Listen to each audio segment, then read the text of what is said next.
Welcome to the Entrepreneur Happy Hour, where we dive into the world of business. I'm your host, Kimberlee Deneice, and each week we will bring you inspiring interviews, insightful business trends, and stories from entrepreneurs around the globe.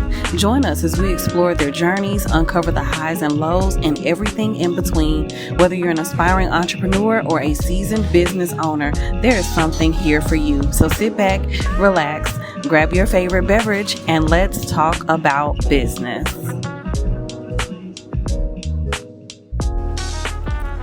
I am so happy to be kicking off this official relaunch episode of the Entrepreneur Happy Hour. We're starting off with a teaching lesson because why not? And we're going to talk about daily self-discipline for entrepreneurs. Today's episode will be part 1 of a 3-part series, so make sure you come back and listen to all of the parts. Really excited about the format for the Entrepreneur Happy Hour that we have updated. We have heard your feedback over the years, and we're excited to be implementing this. And so from my work that I do, working a lot with early entrepreneurs and folks looking to launch and scale businesses, I'm excited to bring a teaching element here for you. Sometimes we're busy. We may not have time for a webinar or a course, or maybe we do, but maybe we want something that we can consume, that we can just be listening to while maybe we're sitting at our desk, or maybe we're on a break, or maybe we're, traveling or waiting at the airport, whatever the case may be. But I wanted you to be able to get some useful information that you can use in your journey to entrepreneurship. All right. So we'll have teaching episodes. We will also have featured guests. Featured guests have been in business for 5 years or longer, or if they have not been in business that long, they either have a brick and mortar or they have an innovative idea. So I'm excited to sit down and talk to people that will be able to share their journey, how they got started, and all of that. And then we'll also have some entrepreneur some shots for you. Okay, it's happy hour, right? We'll have some shots for you. Shots are short, user generated kind of responses to some general questions. So looking forward to having many more of you on. If you don't meet the requirements to kind of have your own episode and have a full interview, what we can do is learn a little bit more about your story in about 5 minutes or less. And then so those episodes will have multiple people sharing. So excited about the user generated content that we are going to have. So, all right, I hope you've got your favorite beverage. I hope you have a notebook and something to write with, and get ready to take notes because it's going to be good. Our topic today is daily self-discipline for entrepreneurs. And I have not many points, but I want to make sure that I am able to cover everything. So this lesson is going to be broken down into 3 parts. So make sure you come back so that you can get all of the points. All right. Today, I'm going to cover a couple of the points talking about this daily self-discipline for entrepreneurs.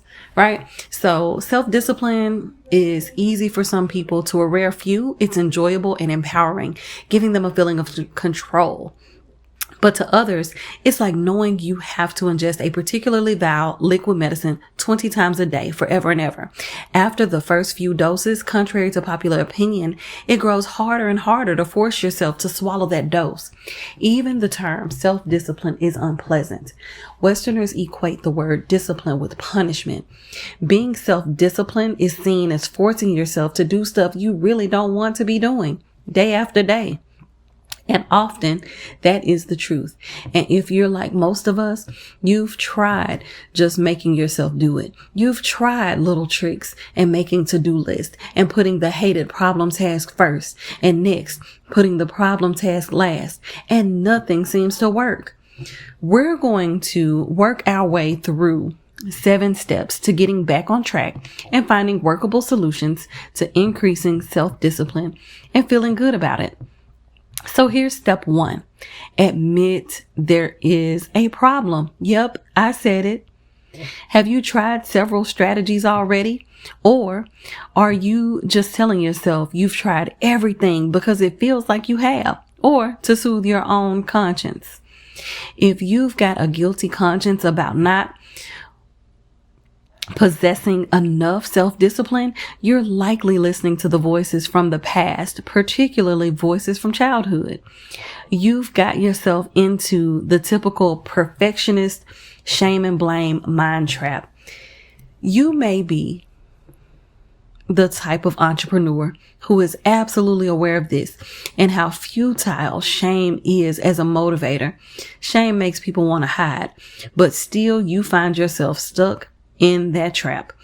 Even if you're not a perfectionist, none of us want to feel like we're slacking off, even though we all do it sometimes. But before you can transform your self-sabotaging habits, you first have to acknowledge what is not working for you and why. And you have to do it without shame. So we can agree to banish shame to the corner for this episode, okay? If you can say to yourself, I have a problem getting things done, and it is because I lack self-discipline, then you are taking responsibility for your problem, and you're in the right place to move forward and do something about it. Too often, however, we say things like, I have a problem getting things done, but it's because I'm looking after a sick relative, or maybe it's because you're working 2 jobs, or you have children to drive to soccer practice, or whatever. The key word to watch out for is that insidious but. Yes, your reasons may be sound, but that does not negate the fact that what you want to accomplish is not getting done for whatever reason. So instead of hiding from that or blaming someone or something else, realize that the fact that nothing is getting done is nothing more than an important clue toward what needs fixing. Only when you are ready to face up to the fact that there is a problem, when you've stopped saying things like, this week I'm snowed under with family events, but next week I'll get back to my routine, will you finally be able to take focused action. That being said, not everyone has the same problem with self-discipline, nor the same reason for the struggle. It's important to bring your unique situation, personality, and perspective to your custom solution. So here are 3 important factors that you need to consider. Number 1, know your why. You stand a much better chance of overcoming self-sabotaging behaviors if you know why they are happening. And it doesn't necessarily mean you have to dig for some deep, dark trauma to get over. Why you struggle with self-discipline could be as simple as you hate what you're doing and you're only doing it to pay the bills. Knowing that particular why instantly points at the right solution, which probably involves outsourcing or even dropping the parts you really hate or changing your business model. Drastic, but sometimes necessary. Or making a change that could be as simple as doing podcasts instead of webinars. Number 2, you got to know your working style. Are you trying to force yourself to work in ways that fight your personality? For example, are you just not a morning person, but you force yourself to get up at 6 every day? If you work online, at home, the solution is easy. Sleep in till noon. Work later into the evening. Are you working in silence alone at home and missing the energy generated by the busy office you left alone with your day job? Then rent a cooperative type office space with other people. You'll find these sorts of spaces in almost every city. Or get together once a week with other entrepreneurs to have lunch and a brainstorming session. Or even just put the TV on while you work. And don't force yourself to make to-do lists if you're more of an auditory learner. Record notes for yourself instead on your mobile phone, and you can set alarms.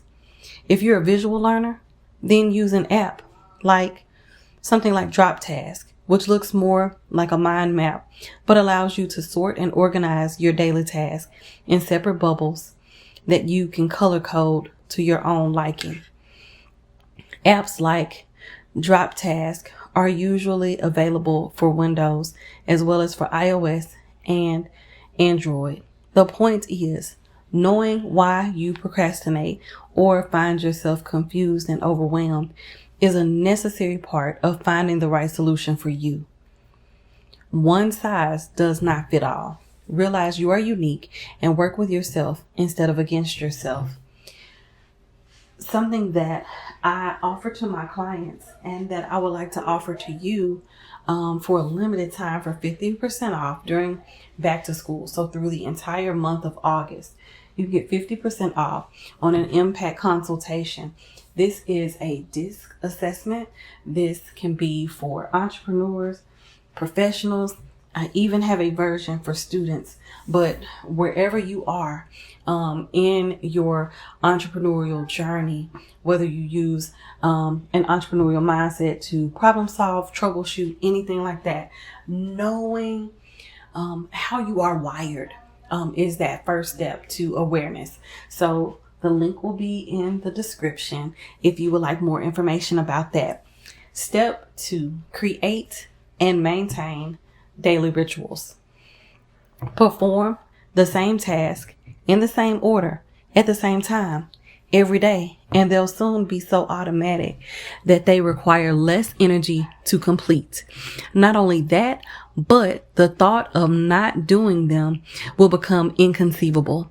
This is exactly how one ends up wasting time on social media every morning. It becomes a ritual, a routine. Self-discipline demands you change those non-productive rituals and routines for better options, like content creation. At this point, you might be saying to yourself, but I've tried changing my behavior and it doesn't work. It's not just you. Entrepreneurs typically bite off more than they can chew and end up multitasking and distracted, feeling like they are completely ineffective. This is especially hard if you are a perfectionist on top of that, something that entrepreneurs in general and women in particular are prone to being. If you've tried switching your daily routines for more productive ones and failed miserably, it's time to take a hard, objective look at why you can't push through. Number 1, you're trying to change too much at once. This is the most common reason people don't succeed in changing daily life habits. Number 2, you hate what you're doing. Human beings are like any other member of the animal kingdom. They do what's easy. They avoid things that are hard or that bring pain. Number 3, you don't really want to change. Face it, it's far more fun to hang out in your Facebook group than it is to pick up the phone and make cold calls. But again, it's all part of knowing your why. It could be that you're suffering from business burnout and hanging out in a Facebook group feels safe, something that fortifies you emotionally for the task you're dreading. You beat yourself up for being lazy when you're actually afraid. The same if you secretly feel inadequate for a task.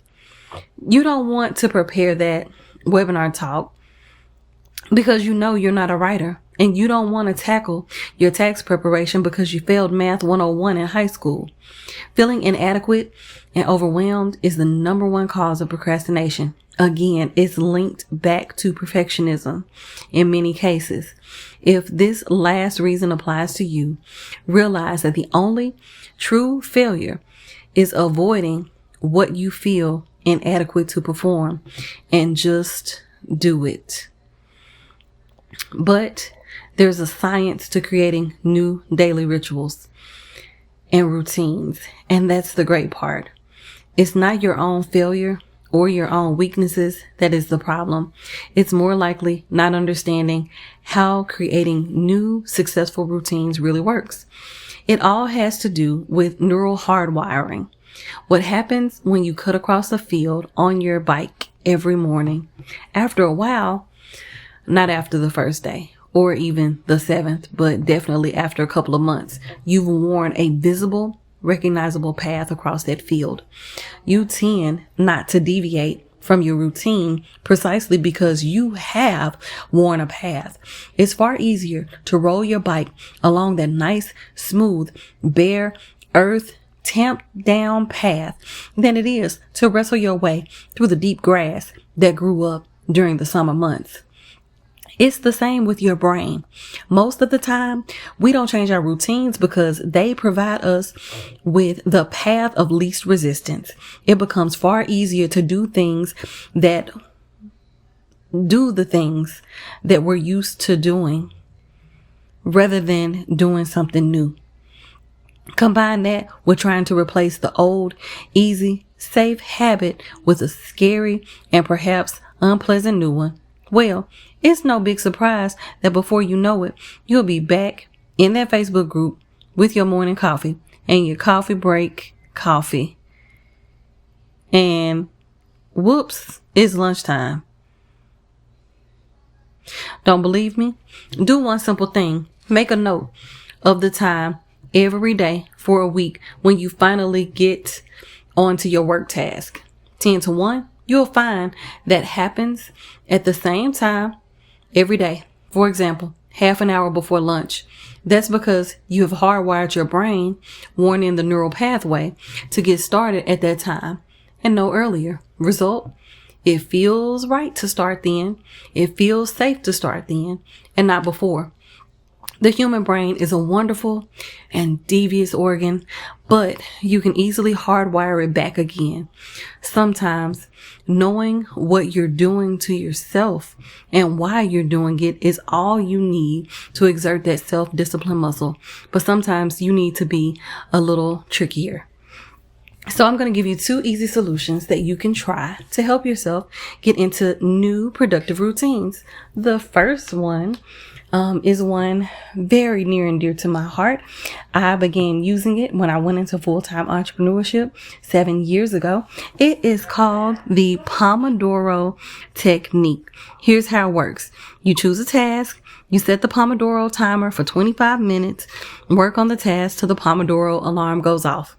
That's the basic principle. But before you say anyone can do that, I have a short video that I'm going to put in the description on Francesco Cirillo's Pomodoro page. It shows you how to tweak the process in 6 easy but specific steps to make it not only foolproof, but more fun too. And you can sit down for Pomodoro sessions online and off with your team members and all accomplish more in less time. The second is the Kaizen method. The Kaizen method, properly speaking, is widely understood as a technique for analyzing your performance on any task and refining it until you've squeezed maximum productivity out of it. But the Brightside blog has a different take on it. In the article, A Japanese Technique for Overcoming Laziness, Brightside advocates doing a new task for 60 seconds only at a time every day. As Brightside asks, everyone can manage to do something for 60 seconds a day, even when they can't face half an hour. Brightside specifically recommends this tactic for people who lack confidence in their ability to succeed and perform tasks well. And what it does is create those new neural pathways. The length of time you do something new isn't important. What is absolutely vital is whether or not you do it at the same time every day. So if you're trying to break the habit of starting your morning by playing Candy Crush on your iPad, all you have to do is postpone it until you have taken 60 seconds to do the task you really want to accomplish, but are feeling intimidated by. No, you won't finish it, but you'll find that actually taking 60 seconds to open up that template will have you starting the morning much more easily. If you do this every day for a few weeks, gradually it will become easier and easier to open up a template and actually start writing those emails you want to write or that product review. And after a while, you won't experience that overwhelming guilty compulsion to play your mobile game. There are other daily routines that this can help you remember and perform. For example, praying in the morning, or even practicing your piano or another instrument if you've decided you're going to practice every day. What happens, especially with entrepreneurs, is that we put the good stuff, the self-care stuff, on the back burner when we're focusing on work. And the sad part is, at the end of the day, we're too tired or too stressed to practice that piano piece, or we send our child out to walk the dog and we're too grumpy and edgy to meditate. Taking 60 seconds in the morning to do that one thing you will never remember to do, even if there's only time to plan for it later, will help you make it a part of your life guilt-free. Another simple trick for getting really important things done, especially self-care routines. Do it first thing when you get out of bed, even before. Opening your eyes in the morning and recounting 3 things that you're grateful for is a wonderful way to start your day on a positive note. And drinking that glass of water before you reach for the coffee pot is the easiest way to get yourself in a daily habit of drinking water, for example. The key is with whatever you want to add to keep it simple and short until you've got the habit, the routine firmly established. If you truly want to defeat bad habits and build new, healthy routines, start small, but make sure you do it every day, even if it's only for 60 seconds. That's all I have for you for today. I am looking forward to sharing the rest of these tips with you, so make sure you come back for the next few episodes so you can catch the rest of that. All right, so that was part 1 of daily self-discipline for entrepreneurs.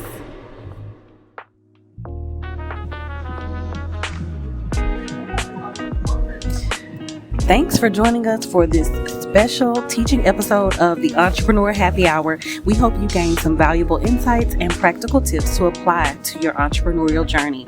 Don't forget to subscribe and leave us a review if you enjoyed the episode. Stay connected with us on our socials and visit our website for more episodes, sponsorship opportunities, and upcoming pop-up events. Until next time, keep learning, growing, and pursuing your dreams. Cheers to your success.